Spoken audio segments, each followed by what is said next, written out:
Welcome everyone, my name is Trevor Fayas, Kentico Experience MVP and Senior Software Engineer at Heartland Business Systems, and today we're going to be giving a guide about how to give back to the community. That is how to create packages from the cool functionality that you've built out so other people can use and share that functionality within Kentico Experience.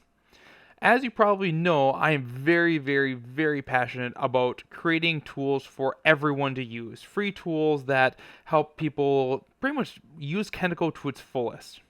And I'm not alone. But it is sometimes challenging or a daunting task to think, how can I take something that I've just built and share it? Now, in ages past with Kentico Experience 12 MVC, it was a pain in the rear end. .NET 4.8 did not make it easy to generate NuGet packages, to package up views and other things like that. But with .NET Core, all that changes. It is extremely easy to make NuGet packages, and to even package up things like your views and your view components and your widgets and other things like that. So this tutorial is going to go through how to take some functionality, take it out of your project, put it in a separate project, and publish that for everyone to use. So first, let's start off with what is that piece of functionality that we're going to be demonstrating today. So we have a new tool that started by one of our coworkers, and I'm just kind of polishing it and packaging it up, called our Widget Filter. So a brief synapse of it is that when you are adding your widget zones into Kentico, you can specify what widgets can be allowed in there. When you create a widget, by default, it shows everywhere. So you run into issues where sometimes you create a widget and you only want to show in certain areas. So then you have to go in and you have to add that widget identity to all your different tags. That's kind of a pain. And then if you want to have a new widget that you want to show everywhere, now you have to go through, and if you specified widgets, you have to add it to those. You have to manage it and everything like that. And that just was kind of becoming an issue. We realize that there's multiple types of widgets. There's generic widgets that really are everywhere, like text area, images, whatever. But there's also specific areas that you say, for banner area, I only want banners. Or for the sidebar, I only want these specific widgets to go in the sidebar.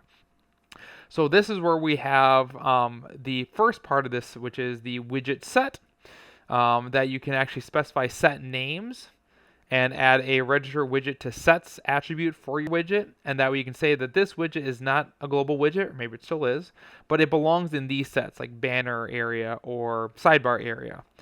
And then we also have a widget permission, which allows you to say that this particular widget is only accessible to certain types of users, like editors, admins or global admins, or to certain roles, or to certain sites. So especially if you have multi-site instances, you may want a widget that only should show up on one site versus the other.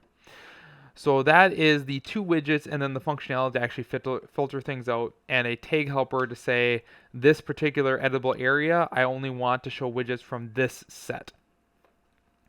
So that's what functionality we're going to then package up and put elsewhere. So the first thing we're going to do with this whole thing is we're going to make our new repository. So you want to go on GitHub. If you don't have an account, sign up for one. It's free. Start a new repository and put in the repository name. Now this can be anything. I try to make it match the NuGet package. So I'm going to put experiencecommunity.widgetfilter. Now you may be wondering, why am I putting experience community? Let's stop for a moment and take a look at that. So right now there are a lot of different tools that exist for Kentico Experience. Some of my bigger ones are out there as well, but it's hard to find it unless you know exactly where you are, what to look for the NuGet package, or find the actual tool. So Sean Wright over at Wired Views came up with a great idea to say, let's prefix all these tools with experience community. That way, when you are on NuGet and you're looking for packages, you can just type in Experience Community, and bam, there's a listing of all the different tools that exist for Kentico Experience that you can put in.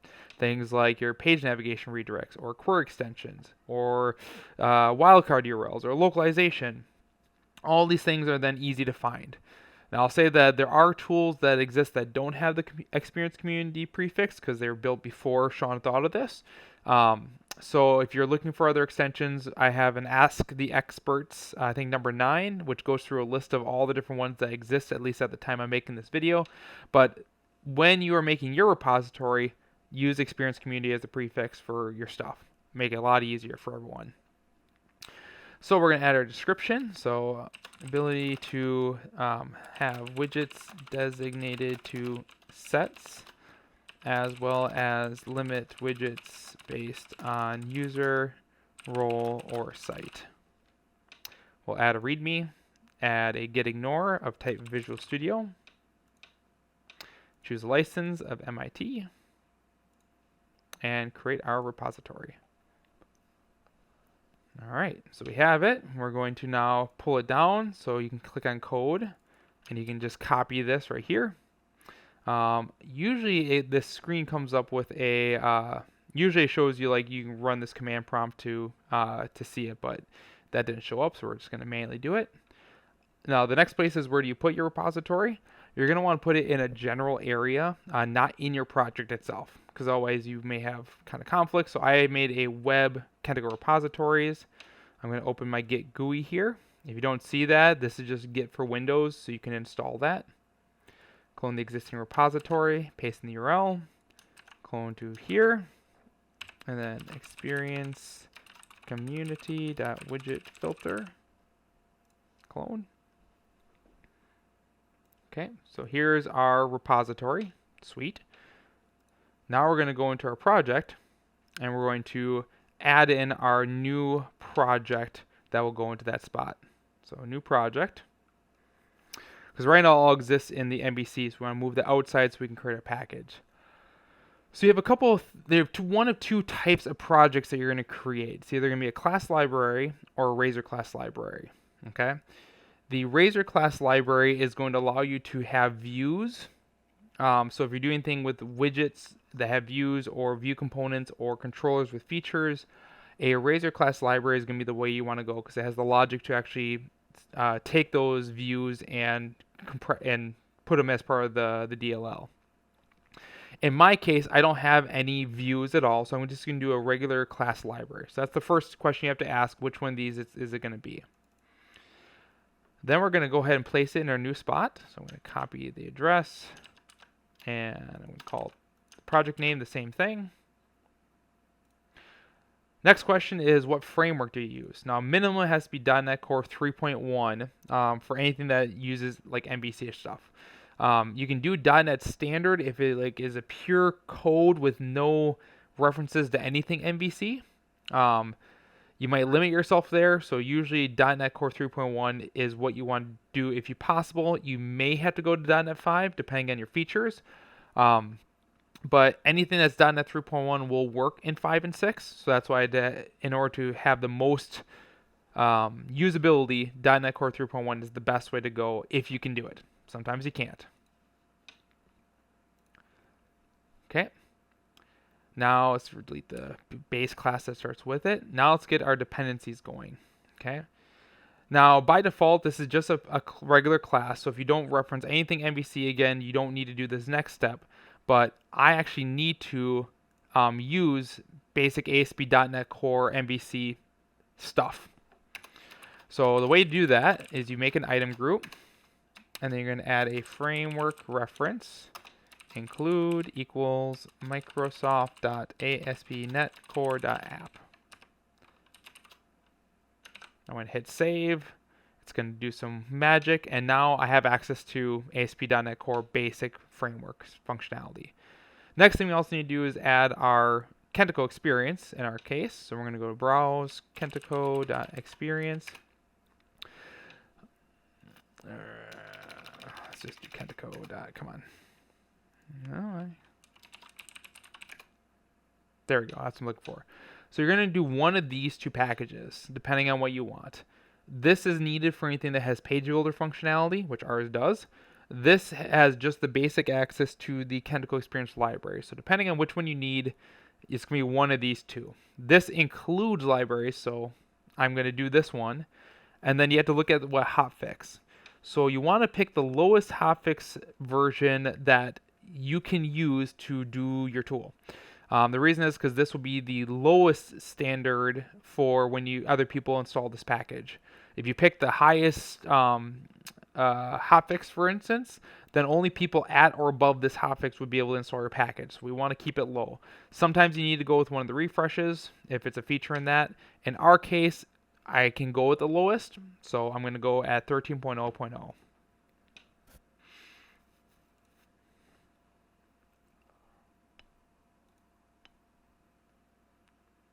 All right, and now I need to start adding in my classes. So I'm going to add some folders, interfaces, add a folder, implementations, add a folder, attributes, add a folder, tag helpers, and do that. Okay, so now let's go ahead and start copying all my different pieces. So let's do the interfaces, the implementations,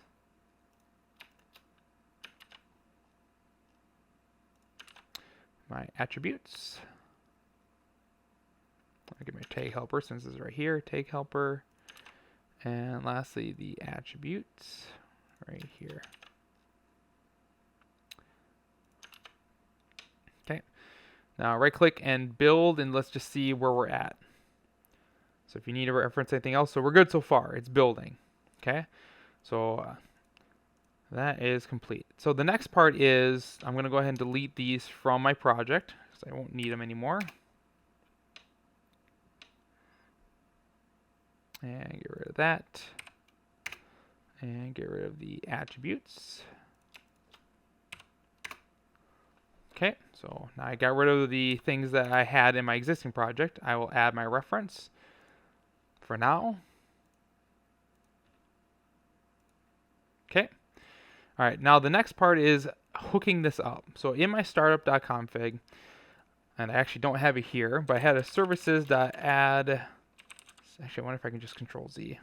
There we go. So I had this to hook up my services before. Now, we don't want this. We don't want to say in our instructions, okay, add service.add singleton, add services.add scoped, blah, blah, blah, blah, blah, blah, blah. Because you could have actually more than this, and we want to make it as fluent and easy as possible. So what we want to do is we want to make an extension to the iService collection, okay? And you may have to do this also for the where is it? There's another one that's not this, the application builders, depending on where you have stuff. So what we want to do is we want to make a new function that is an extension method to the iService collection that will have this logic in it. I'm going to copy that for now. Here we go. Right click, add class, iService collection extension. Maybe I'll put Widget Filter iService collection. Doesn't really matter what you make the name. You want to make it a public static class though. And then you want to make a public static class. Public static iService collection. Add widget filter.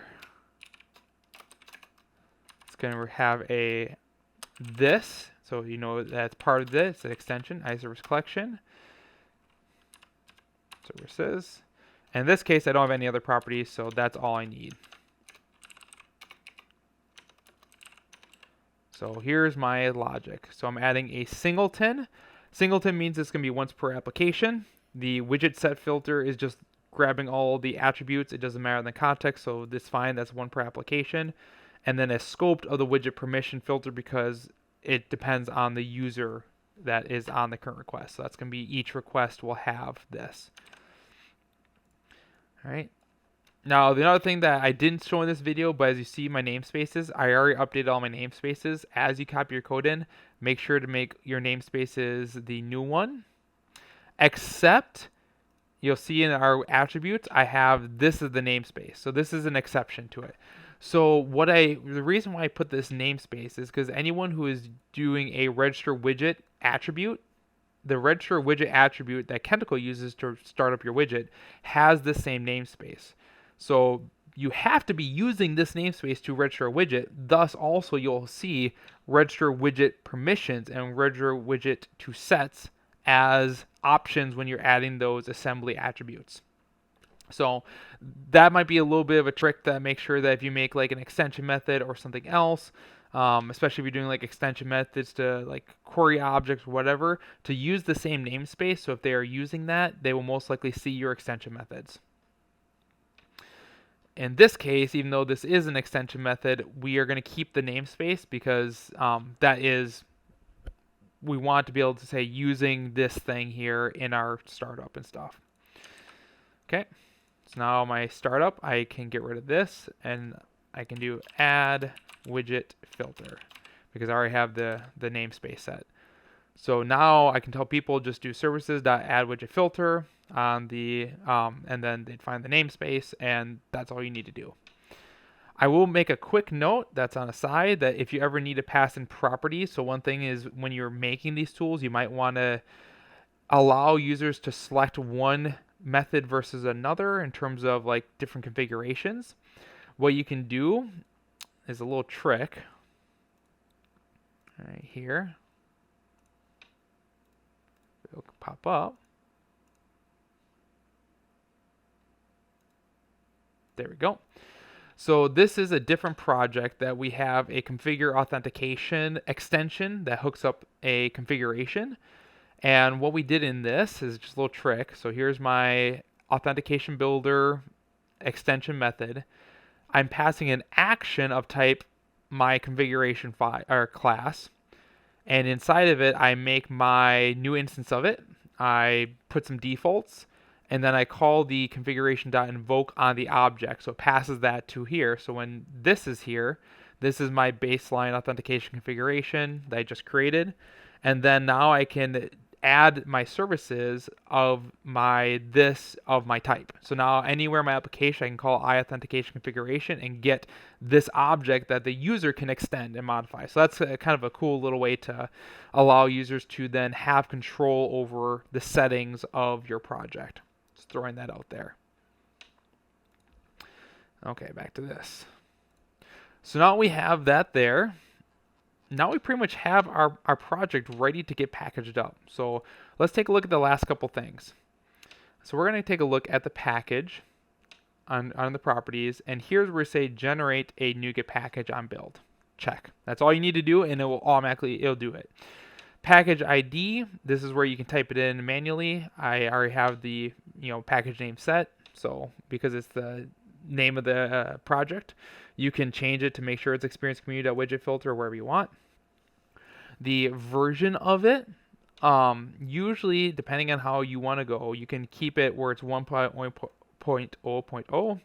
I myself do a Kentico version .hotfix, minimum hotfix dot whatever my version is.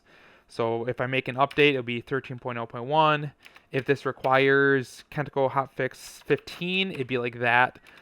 You pick however you want to do it, but I do it this way to kind of mimic a little bit of how Kentico has their hotfixing version.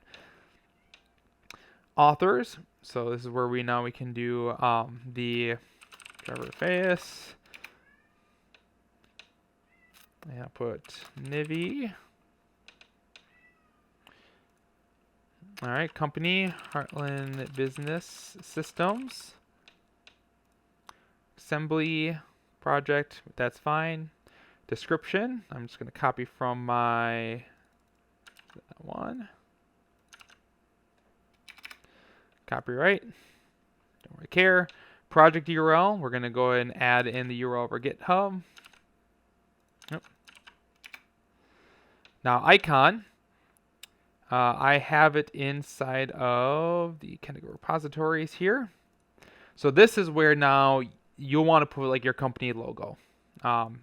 Everything experience community, but this allows you to then have saying, this is from Heartland or this is from Wired Views or whatever you want to do. Readme file. Oh, it's nice that they actually have a Readme. Now, I will say that I probably should update the Readme, and we'll do that next before I actually publish this. And the repository URL,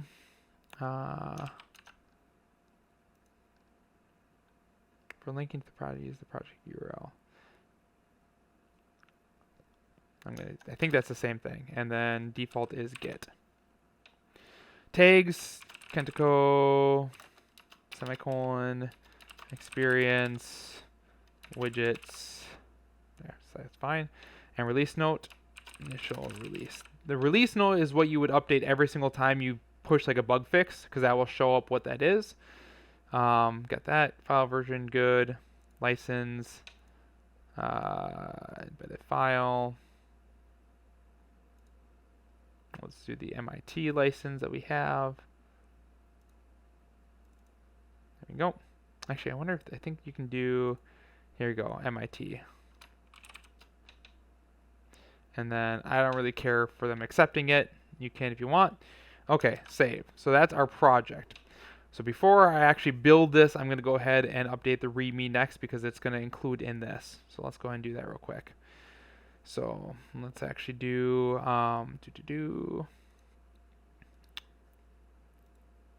So in your README, you want to have usually a couple key things. One is installation. Installation. On your Experience MVC site, install the Experience community.widget filter NuGet package in your startup on your call services dot add widget filter. That's pretty much it. Minimum requirements, maybe put KX13, hotfix 0. If there are other versions on there or other packages you might want to mention here, but by default, Kentico, when it builds the package, it'll put those in there, so we don't have to worry about that. Usage, use register widget to sets assembly.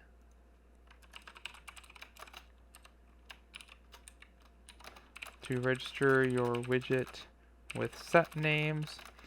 If there is no assembly, we'll get this typed up so I don't have to bore you with it. But basically, you would do this whole thing and get it ready to go up there. You put, how to contribute, usage, things like that.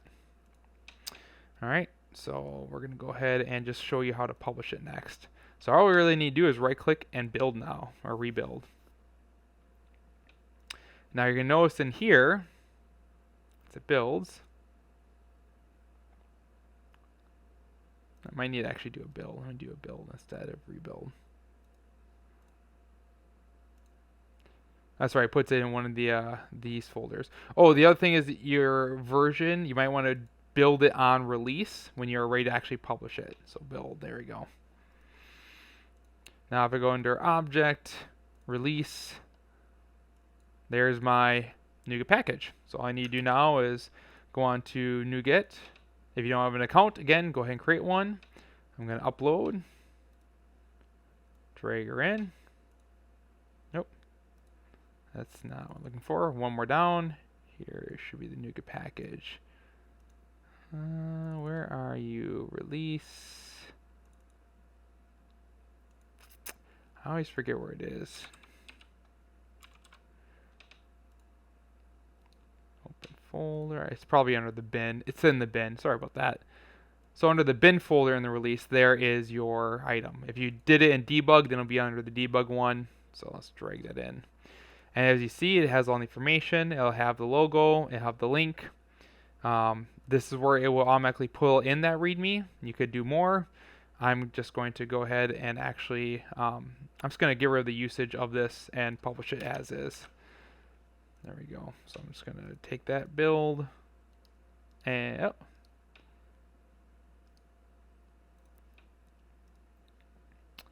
and that way I'll upload the new one.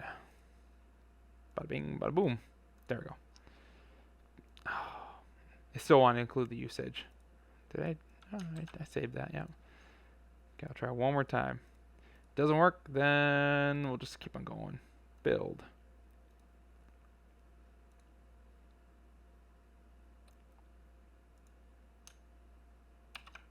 copy. And I'm just going to go here, upload, drag.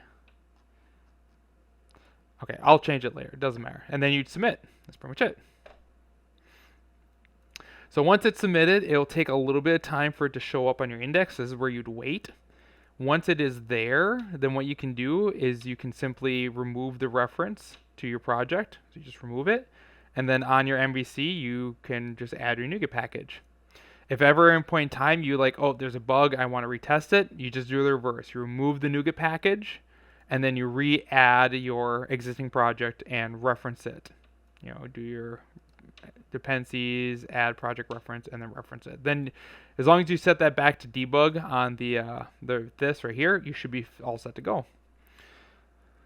So that's pretty much it. So hopefully you guys will be able to package up your own packages. I thank you so much for your time and going through this. And I really hope to see more and more activity from the community itself.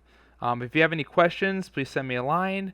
There are a couple other things that are worth mentioning in terms of packaging up if you do a Razor class library, you can take a look at some of the existing NuGet packages that have RCLs in it. A great one is under my GitHub that has the Bootstrap layout tool. This is a package that has an RCL, so you can take a look at the KX13 and see how it's done. The biggest thing to remember, though, is just when you're referencing any static entities like files or whatever, there is a specific naming structure you have to follow when you're doing an RCL, that you want to reference the assembly name in it. So assembly name, RCL package, links.